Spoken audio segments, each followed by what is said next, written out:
Pay no attention to this guy's timestamps, especially in the video, right? It's late. All right, so we got gearing up for a big day tomorrow for us here personally, and also it's a big day for us astrologically too.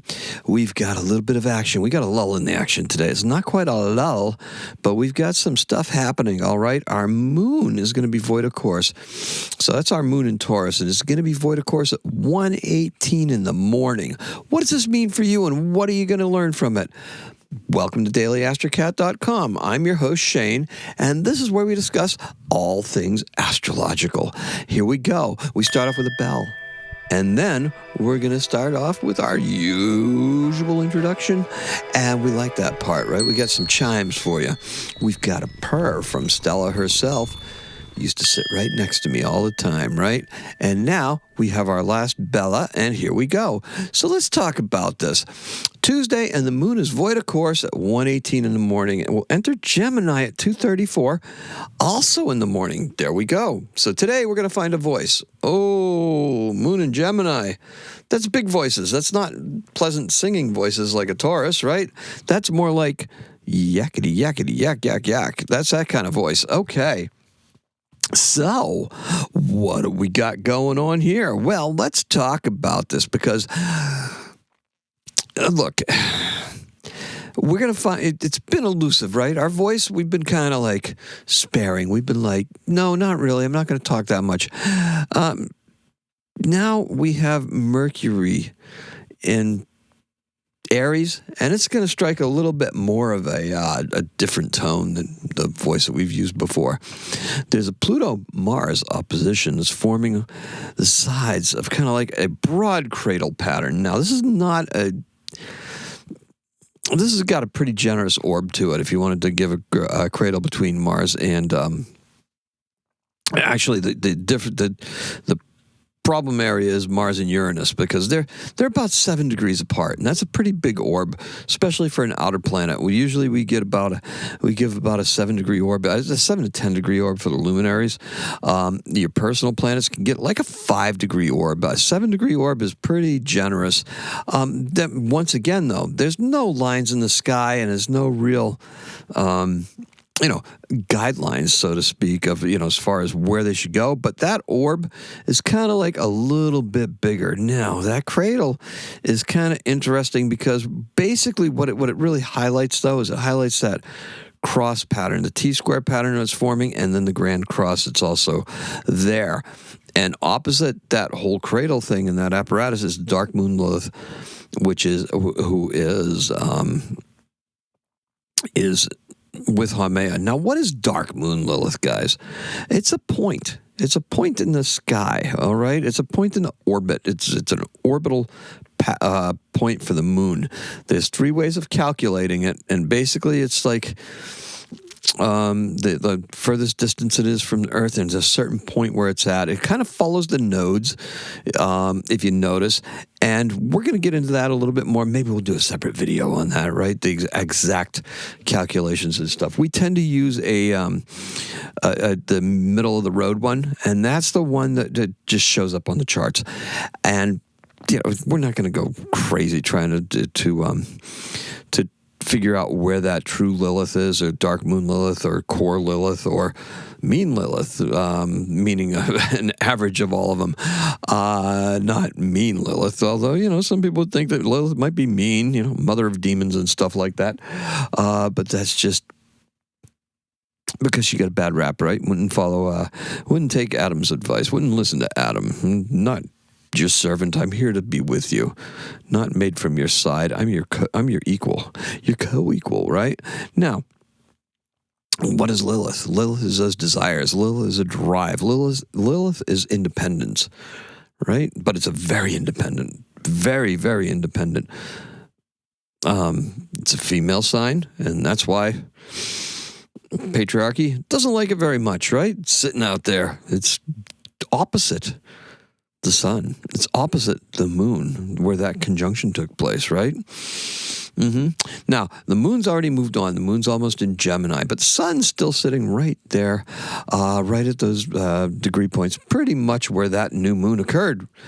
Sun moves what? Basically almost a degree a day. So what do we got going on now? We're entering this new phase of creative energy. Now, part of this is going to be driven by Lilith, for good or ill. So today's keyword is actually pulsating. And the color is a yellow jacket. The insect, not a tacky sport coat, okay? Love, art, and pleasure will all combine. Why not begin creating with this in mind? There you go. This blows wide open by Friday evening, by the way. Is this the time? Is this going to be your time? Maybe. We're going to have to really take a look at this. Now, feel the positivity, the power, and the connections. Mars, Uranus, Saturn, Venus, and Pluto are all your collaborators. They're kind of like in that stretchy, cradly thing that's not quite a cradle. We got a couple of sextiles there. We got some good energy there. So we got some cooperative energy working around from Aquarius all the way up to Mars and Leo. Mars and Leo is really, really going to take off towards the end of the week as well, as will the Sun, as will Uranus. So let's talk about action, innovation, imagination, art, creativity, and innovation. Whoa, that's a mouthful, right? Action, innovation, imagination. So action, Mars, innovation, Uranus, imagination, Neptune, art, creativity, and innovation. Okay, art and creativity, that would be Venus, and innovation would be Pluto. So all of those planets are bringing all that into the mix for you to be using. Keep them coming. And keep them guessing as well. Okay. You don't really want to keep them guessing, though. You want to broadcast your intentions far and wide. With that being said, I pretty much have my own unique take on what this season is looking like and how it's shaping up. There's a lot of people... a lot of folks on the interwebs and stuff that are saying some pretty out there things. And while it is an opportunity to be out there, it's a good chance to be out there as an artist, as a creator, as somebody that's going to shape tastes and styles. Not just for now and not just for this year, not just for the 14 years that Neptune will be in Aries, but for the next era. Think about it. The people that were born in this time after 1860 all the way up to 1874 are the people who had a huge hand in shaping modern art. The Expressionist movement came up during that time. So it was actually live during the last time Neptune was in Aries. Higher vibration. It's the higher vibration of Venus, so I'll give myself a pass there. All right, keep them guessing. Broadcast is far and wide. Let's go. Feel the positivity and the power connections. Yeah, we got that too. Let's do it. Okay? Our event in 1967, Aretha Franklin releases her single, Respect.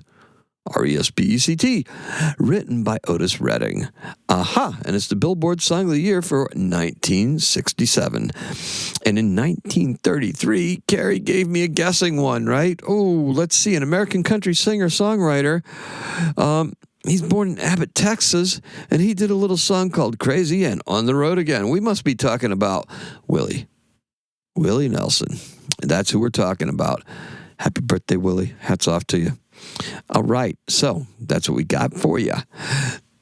Color is a yellow jacket. Yellow and black. And our keyword is pulsating. If you get stung, that's what it does, right? Yeah, so stay away from the yellow jackets. Hey, create, be the yellow jacket. Today's a 7. Thank you all for listening. Thank you all for coming by. Appreciate and love each and every single one of you. Happy astrocatting.